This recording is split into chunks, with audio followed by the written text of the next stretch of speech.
Friends, welcome back. Welcome to Tamil Crypto Deck. இன்னைக்கு நம்ம என்ன பார்க்க போறோம்னா கிரிப்டோ கரன்சிக்கான சுப்ரீம் கோர்ட்டோட கேஸ் பத்தி தான் இந்த வீடியோ நம்ம பார்க்க போறோம். ஸோ இந்த வீடியோ வந்து ஸ்கிப் பண்ணாமல் ஃபுல்லாக பாருங்கள். நான் இந்த வீடியோ வந்து ஃபுல்லாக சொல்லியிருக்கேன். லாஸ்ட் 2 days கோர்ட்டில் நடந்த ஃபுல் ஃப்ளெஜ்டு நியூஸ் வந்து இந்த வீடியோவில் நீங்கள் ஃபுல்லாக பார்க்கலாம். ஸோ இந்த வீடியோ வந்து ஸ்கிப் பண்ணாமல் ஃபுல்லாக பாருங்கள். இந்த வீடியோக்குள்ளே போகிறதுக்கு முன்னாடி வந்து தமிழ் கிரிப்டோ டெக்கை சப்ஸ்கிரைப் பண்ணுங்கள், பக்கத்தில் பெல்லை கனெக்ட் பண்ணுங்கள். Okay right. என்னென்னு கேட்டிங்கன்னா இன்றைக்கி வந்து சுப்ரீம் கோர்ட்டில் கேஸ் வந்து நேற்று நடந்துச்சு. ஸோ ஐ திங்க் August 14 வந்து சுப்ரீம் கோர்ட்டில் வந்து கேஸ் நடந்துச்சு. ஸோ அந்த கேஸ்க்கான வீடியோ வந்து நான் இங்கே போட்டிருக்கேன். அந்த வீடியோ பார்த்துட்டு இதுக்குள்ளே வாங்க. அப்போ August 20 வந்து August 14 நடந்த கேஸ் August 20 தள்ளி வச்சாங்க. அப்போ August 21 தள்ளி வச்சாங்க. ஸோ லாஸ்ட் 2 days வந்து கோர்ட்டில் என்ன நடந்துச்சுங்கிறத இந்த வீடியோவில் பார்ப்போம். ஃபஸ்ட்டு August 20 வந்து கிரிப்டோ கரன்சிக்கான லாயர் வந்து நிறைய பாயிண்ட்ஸ் வந்து முன்னெடுத்து வச்சார். என்னென்ன பாயிண்ட்ஸ்னு கேட்டிங்கன்னா G20க்கான ஃப்ரேம் ஒர்க் வந்து சப்மிட் பண்ணியிருக்காரு. அதுக்கப்புறம் FATFோட ஃப்ரேம் ஒர்க்கு, அப்போ UK லா, அப்போ நியூயார்க் லா, USA, இந்த மாதிரி பல கண்ட்ரிஸ் எல்லா உலக நாடுகள்லாம் வந்து கிரிப்டோ கரன்சியை வந்து ஃப்ரேம் ஒர்க்கில் கொண்டு வராங்க. பட் இந்தியா மட்டும் தான் இதை பேன் பண்ணு நினைக்குது. பட் அந்த மாதிரி மிகப்பெரிய வேர்ல்டு டெவலப்டு கண்ட்ரிஸ்லாம் வந்து கிரிப்டோ கரன்சியை வந்து மிகப்பெரிய ஒரு டெக்னாலஜியாக பார்க்குறாங்க. இந்தியா மட்டும் தான் இது வந்து ஒரு மிகப்பெரிய பேனிங் இது மாதிரி பார்க்குது, இது ஒரு தீவிரவாத செயல் மாதிரி பார்க்குது. ஸோ இதை வந்து நீங்கள் வந்து பேனை லிஃப்ட் பண்ணணும் அப்படிங்கிற மாதிரி ஆர்குமெண்ட்ஸ் வந்து முன்னெடுத்து வச்சாங்க. இன்னொன்று என்ன முக்கியமானன்னு பார்த்தீங்கன்னா, இது ரொம்ப ரொம்ப முக்கியமான பாயிண்ட்டு. இந்தியா வந்து ஏதாவது ஒரு சைடு வந்து சாயணும். ஒன்று வந்து UK, USA மாதிரி வந்து கிரிப்டோ கரன்சி கமாடிட்டி மாதிரி அங்கீகரித்து ஸோ அந்த மாதிரி போகணும். ஏன் கேட்டால் இப்போ UKலாம் வந்து என்ன தான் கிரிப்டோ கரன்சியில் என்ன பிரச்சனை இருக்குது சொன்னாலும் அவங்க வந்து அதை ஃப்ரேம் ஒர்க்கில் தான் கொண்டு வராங்க, அதை பேன் பண்ணல. இப்போ சைனா அந்த மாதிரி கண்ட்ரிலாம் வந்து பேன் பண்ணணும் அப்படி மாதிரி சொன்னாங்க. பட் சைனாவே பேன் பண்ணாங்க. பட் அவங்களால பேன் பண்ண முடியல. இப்போயே சுப்ரீம் கோர்ட் வந்து அதை லீகல் டெண்டர் ஆகிடுச்சு, அது விர்ச்சுவல் ப்ராப்பர்ட்டி ஆகிடுச்சு. இப்போ கொஞ்ச நாள் முன்னாடி நியூஸ் கூட என்னன்னு கேட்டிங்கன்னா, சைனா கூட ஓன் நேஷனல் கிரிப்டோ கரன்சி உருவாக்க போகிறதா ஒரு நியூஸ் வந்து வந்திருக்கு. ஸோ அந்த ஒன்று இப்படி போங்க அப்படி போங்க, பட் 2 கண்ட்ரியுமே வந்து கிரிப்டோ கரன்சி பேன் பண்ணணும்னு நினைக்கல. பட் இந்தியா மட்டும் தான் வந்து கிரிப்டோ கரன்சி பேன் பண்ணணும்னு நினைக்குது. இது ரொம்ப தப்பான செயல். இது ஏன் சொல்கிறேன்னு கேட்டிங்கன்னா, எந்த உலகத்தில் எந்த நாடுமே வந்து கிரிப்டோ கரன்சியை ஹோல்ட் பண்ணாலே தூக்கி ஜெயிலில் போடணும்னு சொல்லவே இல்லை.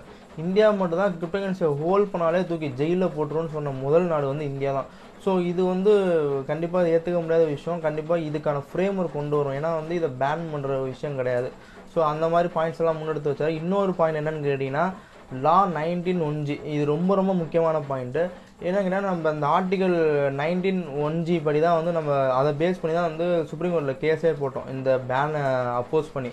ஸோ போன இயரிங்கில் என்ன சொன்னாங்கன்னு கேட்டிங்கன்னா, ஜட்ஜஸ் வந்து இந்த லா எங்களால் ஏற்றுக்க முடியாதுன்னு சொன்னாங்க. ஏன்னு கேட்டிங்கன்னா, உங்களுக்கு வந்து கிரிப்டோ கரன்சியை வந்து விற்கிற எக்ஸ்சேஞ்ச் நிறையா இருக்குது, ஃபாரின் எக்ஸ்சேஞ்ச் நிறையா இருக்குது.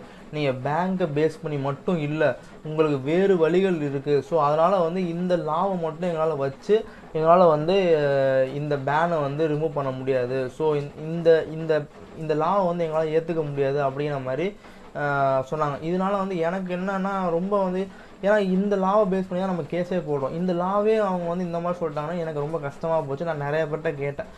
கிரிப்டோ கரண்ட்டை கூட நான் வந்து ட்விட்டரில் வந்து ட்வீட் பண்ணேன், இதை பற்றி ட்வீட் பண்ணேன். ஸோ அதுக்கப்புறம் இன்றைக்கி வந்து அதே லாவை வச்சு இன்றைக்கி வந்து கிரிப்டோ லாயர் வந்து ரொம்ப ஒரு பிரில்லியண்ட்டாக மூவ் பண்ணியிருக்காரு. என்னென்னு கேட்டிங்கன்னா, இந்த மாதிரி ஆர்டிகல் 19(1)G வந்து நீங்கள் வந்து இந்த மாதிரி சொன்னீங்க, இந்த மாதிரி அப்போஸ் பண்ணீங்க, நீங்கள் ஜட்ஜஸ் அப்போஸ் பண்ணீங்க. பட் ஆர்டிகல் 19(1)G படி வந்து இந்திய குடிமகனாக இருக்கிற யார் வேணால் எந்த ட்ரேடு வேணாலும் பண்ணலாம், எந்த ஆக்குபேஷன் வேணால் பண்ணலாம். பட் இந்த பேனால் ஜெப்பே, கோயினெக்ஸ் மாதிரியான இந்திய நிறுவனங்கள் எல்லாமே வந்து மூடப்பட்டுருச்சு. அவங்க வந்து ஷட்டர் பண்ணிட்டு போயிட்டாங்க. ஸோ இந்த பேனால் வந்து இந்த லா வந்து இந்த லா வந்து வயலேட் ஆகிடுச்சு. ஸோ அதனால் வந்து இந்த பேனை லிஃப்ட் பண்ணுவோம், அந்த கோணத்தில் வந்து இந்த இதை கன்சிடர் பண்ணுங்கள் அப்படிங்கிற மாதிரி சொன்னார். ஏன்னா இது ரொம்ப ரொம்ப ரொம்ப ரொம்ப ரொம்ப நல்ல பாயிண்ட். ஏன்னா போன இயரிங்கில் வந்து அப்படியே ஜட்ஜஸ் வந்து இதை வந்து இந்த லாவை ஏற்றுக்க முடியாது சொன்னதை வந்து இவர் வேறு மாதிரி கொண்டு போய் இதை வேறு மாதிரி கொண்டு போய் ரொம்ப ஒரு நல்ல விதமாக இது சொல்லியிருக்காரு. ரொம்ப ஸ்ட்ராங்கான ஒரு பிரில்லியண்ட்டாக சொல்லியிருக்காரு. ஸோ இது ரொம்ப நல்லதாக பார்க்கப்படுது. இன்னொன்று என்னென்னு கேட்டிங்கன்னா, ஸோ இந்த மாதிரி பாயிண்ட்லாம் முன்னெடுத்து வச்சார். அதுக்கப்புறம் வந்து ரிசர்வ் பேங்க் ஆஃப் இந்தியா வந்து ஏன் கிரிப்டோ கரன்சியை பேன் பண்ணுறவங்கள ஒரு 6 காரணங்கள் சொல்லிருந்துச்சு. இந்த காரணங்களை தான் நான் கிரிப்டோ கரன்சியை பேன் பண்ணுறோம் அப்படின்ற மாதிரி சொல்லிருந்துச்சு. ஸோ அந்த காரணங்களுக்கும் வந்து லாயர் வந்து கோர்ட்டில் வந்து பதில் சொல்லியிருக்காரு. அது என்னென்ன கொஸ்டின்ஸு என்னென்ன காரணங்கள் நான் சொல்கிறேன் பாருங்கள். Crypto exchange have no authorization. So இதான் ஃபஸ்ட்டு இது. என்னென்னு கேட்டிங்கன்னா, கிரிப்டோ கரன்சிஸ்லாம் எந்த ஆத்தரைசேஷன் இல்லை அப்படின்னு மாதிரி எழுப்பியிருக்காங்க. ஸோ அதுக்கு வந்து அந்த லாயர் என்ன சொல்லியிருக்காங்க பார்த்தீங்கன்னா, அக்கார்டிங் டு லா படி வந்து இங்கே எதுவுமே வந்து ஆத்தரைசேஷன் கிடையாது. நீங்கள் லீகல் பண்ணவும் சரி எதுவுமே இங்கே வந்து, ஏன்னா கிரிப்டோ கரன்சிக்கான இதுவே கிடையாது, சட்டமே இங்கே கிடையாது. ஸோ அதுபடி சொல்லியிருக்காங்க. அது இன்னொன்று என்னென்னு பார்த்தீங்கன்னா, crypto is prone to hacking. அப்படி இது ரெண்டாவது காரணம். இது ஏன் பேன் பண்ணுறோங்கிறதுக்காண்டி. அதுக்கு வந்து கிரிப்டோவில் என்ன சொல்லியிருக்காங்கன்னு பார்த்தீங்கன்னா, இந்த மாதிரி வந்து எல்லா இடத்துலையும் தான் வந்து ஹேக்கிங் நடக்குது. இப்போ மேபி வந்து இப்போ ஸ்மார்ட் ஃபோனாக இருக்கிற எல்லா மீடியம் தான் இப்போ ஹேக்கிங் நடக்குது. ஃபேஸ்புக்கு, வாட்ஸ்அப்பு, ஸோ எல்லா மீடியம் தான் இப்போ ஹேக்கிங் நடக்குது. ஸோ அதனால் வந்து கிரிப்டோவில் மட்டும் ஹேக்கிங் நடக்குது. ஸோ அதனால் நாங்கள் அதை பேன் பண்ணுறோங்கிறது கண்டிப்பாக அதை ஏற்றுக்க முடியாது அப்படிங்கிற மாதிரி சொன்னார். அப்போ இன்னொன்று என்ன சொல்லியிருக்காங்கன்னு பார்த்தீங்கன்னா, ஆர்பிஐ வந்து நம்மளோட ப்ரொடெக்ஷன், அதாவது வந்து கன்சியூமரோட ப்ரொடெக்ஷனில் வந்து தீவிரமாக இருக்காங்க அப்படின்னு சொன்னதுக்கு வந்து அந்த லாயர் என்ன சொல்லியிருக்காங்கன்னு பார்த்தீங்கன்னா, இல்லை இப்போ உள்ள லாவே போதுமானதை ஹேண்டில் பண்ணுறதுக்கு. ஏன்னு கேட்டிங்கன்னா வந்து இப்போ உள்ள லாலே வந்து கேஒய்சி, ஆன்டி மணி லாண்ட்ரிங்லாம் போட்டு ரொம்ப ஸ்ட்ரிக்டான லா தான் இப்போதைக்கு போயிட்டுருக்கு. ஸோ இந்த லாவே போதுமானது தான். ஸோ அப்படிங்கிற மாதிரி சொல்லியிருக்காரு. அப்புறம் இன்னொரு என்ன காரணம் சொல்லியிருக்காங்க, நோ இன்ஹெரிட்டன்ஸ் வேல்யூ, இதுக்கு எந்த வித வேல்யூவும் கிடையாது அப்படிங்கிற மாதிரி ஆர்பிஐ சொல்லியிருக்கு. இதுக்கு என்ன சொல்லியிருக்கான்னு பார்த்தீங்கன்னா, ஃபியட்டுக்குள்ளே என்ன வேல்யூ இருக்குது. ஸோ அதை தான் நானும் சொல்கிறேன். அந்த லாயர் என்ன சொல்லுன்னா, ஃபியட்டுக்கு என்ன வேலைன்னா, இப்போ டிமார்ஷன் பண்ணப்போ வந்து ஒரே நாள் நைட்லேயே பணத்தெல்லாம் தூக்கி குப்பையில் கொட்டணும். ஸோ ஒரே நாளில் வந்து கிழிச்சு துண்டு துண்டாக ஆக்கி குப்பையிலலாம் கொட்டினது நம்ம நிறைய நியூஸ் பார்த்துருப்போம். ஸோ அதைத்தான் அவரும் வந்து சொல்லியிருக்காரு, ஃபியட்டுக்கு மட்டும் என்ன வேல்யூ இருக்குது அப்படிங்கிற மாதிரி அவர் கேட்டிருக்காரு. இன்னொன்று வந்து ப்ரைஸ் வாலிடிட்டி, ப்ரைஸ் ஏற்றா இருக்கிறதுனால நாங்கள் கிரிப்டோ கரன்சி வந்து பேன் பண்ணுறோம் அப்படிங்கிற மாதிரி ரொம்ப சில்லியான இதுதாங்க இதெல்லாம். இன்னும் அதுக்கு என்ன பதில் சொல்லுவாங்க கேட்டிங்கன்னா, இந்த மாதிரி எல்லாத்துக்குமே இந்த வாலிடிட்டி இருக்குங்க. ஸ்டாக் மார்க்கெட்டும் இந்த இதே வேல்யூ தான் இருக்குது. மியூச்சுவல் ஃபண்ட் எல்லாத்துக்குமே வந்து இந்த வாலிடிட்டி இருக்கும். அதனால் வந்து கிரிப்டோ கரன்சிக்குனால இதுக்கு பேன் பண்ணுறோம், இதெல்லாம் சத்தியமாக ஏற்றுக்க முடியாத ஒரு விஷயம் இந்த கேள்வியெல்லாம். அப்புறம் வந்து இன்னொன்று வந்து கிரிப்டோ கரன்சி வந்து இல்லீகல் ஆக்டிவிட்டிஸ் யூஸ் பண்ணுறாங்க அப்படிங்கிற மாதிரி சொல்லியிருக்காங்க. நீங்கள் ஒழுங்கான ஒரு ரெகுலேஷன் கேஒய்சி, ஏஎம்எல்லாம் கொண்டு வந்தீங்கனாலே இங்கே கிரிப்டோ கரன்சிக்கான அந்த இல்லீகல் ஆக்டிவிட்டிஸ் நடக்க வாய்ப்புகள் கிடையாது. ஏன்னா வந்து இங்கே வந்து வெறும் 50 லட்சம் இன்வெஸ்டர்ஸ் தான் இங்கே வந்து மொத்தமாகவே இருக்காங்க. மேபி அதிகபட்சம் இங்கே வந்து ஒரு 200 கோடிக்கு மேலே இங்கே ஒரு நாளைக்கு ட்ரேட் நடக்கிறதே கிடையாது. ஸோ அதையும் மீறி இங்கே பிளாக் மணி வந்தாலும் இங்கே நம்ம வந்து ஐபி அட்ரஸ் வச்சு ஈஸியாக நம்ம ட்ராக் பண்ணிடலாம். ஸோ இங்கே இல்லீகல் ஆக்டிவிட்டிஸ் நடக்கிறதுக்கான வாய்ப்புகள் ரொம்ப ரொம்ப ரொம்ப ரொம்ப கம்மி. இதை ஃப்ரேம் ஒர்க் கீழே கொண்டு வாங்க தான் அதை அவங்க லாஸ்ட்டாக ஆர்கியூ பண்ணியிருக்காரு. இன்னொன்று என்ன முக்கியமாக பாயிண்ட்ஸ் எடுத்து முன்னெடுத்தாங்க அப்படின்னா, பேங்க், அதாவது வந்து பணங்கிறது வந்து ஆர்பிஐ பணம் கிடையாது, இது மக்களோட பணம், இது பேங்க்கோட பணம் கிடையாது, மக்களோட பணம். அது மக்கள் தான் முடிவு பண்ணணும். அதை கிரிப்டோ கரன்சி இன்வெஸ்ட் பண்ணுறதா, மியூச்சுவல் ஃபண்ட் இன்வெஸ்ட் பண்ணுறதா, ஷேர் மார்க்கெட் இன்வெஸ்ட் பண்ணுறதா நாங்கள் தான் முடிவு பண்ணணும். ஆர்பிஐ வந்து இதுக்கு எப்படி சொல்லணும்னா, இது ஒரு வாட்ச்மேன் மாதிரி தான், எங்களுக்கு வந்து ஒரு கார்டியன் மாதிரி தான் ஆர்பிஐ.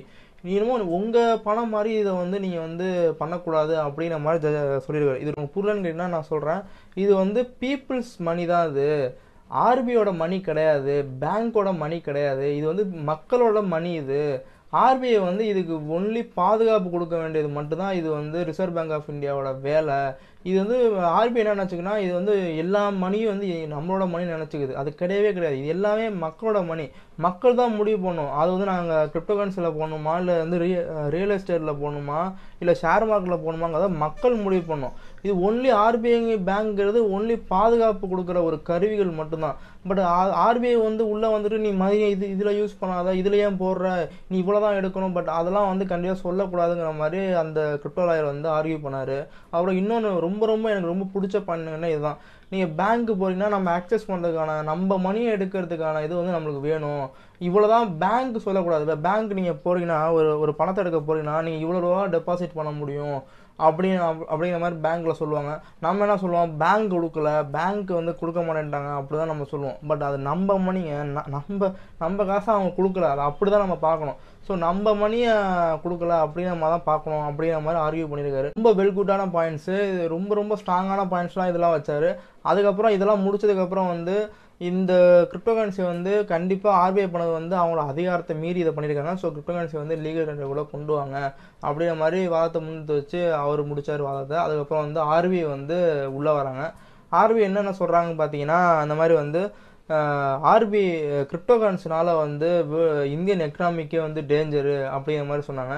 ஸோ அதுக்கு நானே பதில் சொல்கிறேன். ஒரு நாளைக்கு வந்து வெறும் 200 கோடி தான் இங்கே வந்து ட்ரேடிங்கே நடக்குது.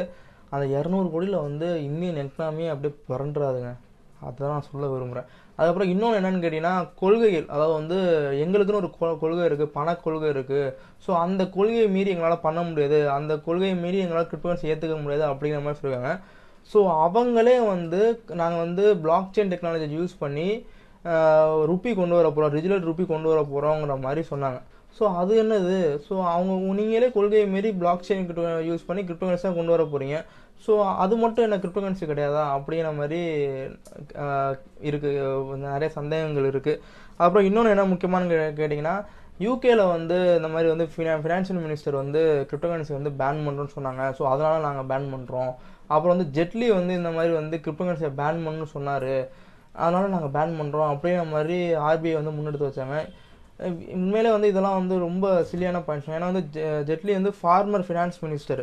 ஸோ இப்போ உள்ளது வந்து நிர்மலா சீதாராமன் இப்போ உள்ள ஃபினான்ஸ் மினிஸ்டர். ஸோ அவர் சொன்னதை வச்சுக்கிட்டு இன்றைக்கி வந்து கிரிப்டோகரன்சி வந்து பேன் பண்ணணும்னு நினைக்கிறோங்கிறதான் வந்து கண்டிப்பாக அதை ஏற்றுக்க முடியாத ஒரு விஷயம். இதை வந்து ஜட்ஜஸ் பார்த்துட்டு வந்து இதை கண்டிப்பாக இதை ஏற்றுக்க முடியாது அப்படிங்கிற மாதிரி இதை சொல்லிடுவாங்க. கண்டிப்பாக இது அவங்க பாசிட்டிவ் சைனாக எடுக்கலை. ஏன்னா அந்த அளவுக்கு நம்ம கிரிப்டோ லாயர் வந்து ஆர்கியூ பண்ண அளவுக்கு அவங்க ஆர்கியூ கண்டிப்பாக பண்ணவே கிடையாது. இன்னும் என்னென்னு முக்கியமாக பார்த்தீங்கன்னா வந்து கிரிப்டோ கரன்சிக்கு வந்து ஒரு வேல்யூ கிடையாது. இது வந்து ஒரு ப்ரைவேட் கரன்சி, இதுக்கு வந்து எந்த வித ஒரு வேல்யூவே கிடையாது.